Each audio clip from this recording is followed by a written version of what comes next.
ডিম ও ব্রয়লার মুরগির দরপতনে পোল্ট্রি খাতের হাজার হাজার প্রান্তিক খামারি সীমাহীন ক্ষতির মুখে পড়ছেন। একইভাবে অকল্পনীয় লোকসানের মুখে পড়ছেন একদিন বয়সী বাচ্চা উৎপাদনকারী হ্যাচারিগুলোও। সংশ্লিষ্টদের অভিযোগ, ব্রয়লার মুরগি ও লেয়ার মুরগির ডিমের তীব্র দরদাম পতনের কারণে লক্ষ লক্ষ ক্ষুদ্র খামারি ক্ষতির সম্মুখীন হচ্ছেন। সাম্প্রতিক উত্তরাঞ্চলের খামারগুলোতে প্রতিটি ডিমের দাম 7.5 টাকা এবং প্রতি কেজি ব্রয়লার মুরগির দাম 110 টাকায় নেমে এসেছে, যা উৎপাদন খরচের তুলনায় অনেক কম।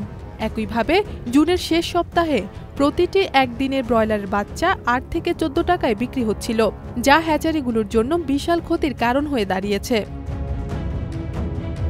এমন পরিস্থিতির কারণে বর্তমানে একদিনের বাচ্চা উৎপাদনকারী কোম্পানিগুলো শত শত কোটি টাকা লোকসান গুনছে। বাচ্চা উৎপাদনের সঙ্গে সংশ্লিষ্টরা জানান, দাম বাড়ার সময়ে প্রায়শই তাদের উপর সিন্ডিকেট গঠনের দোষারোপ করা হয়। তবে বাস্তবতা হচ্ছে, যদি সিন্ডিকেট করে উৎপাদন এবং দাম নিয়ন্ত্রণ করা যেত, তাহলে সিন্ডিকেট দাম এত কমাতে দিত না, বরং চাহিদার তুলনায় উৎপাদন কমিয়ে সিন্ডিকেট দাম বাড়িয়ে দিত। মূল্য যদি ঘাটতির সময় বাড়ে এবং অতিরিক্ত উৎপাদনের সময় কমে, তাহলে এটি স্পষ্ট হয় যে বাজার ব্যবস্থা প্রতিযোগিতামূলক।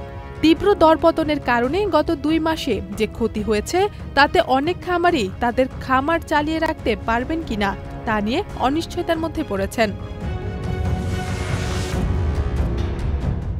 ইথিলা কবি প্রমা, চ্যানেল আই।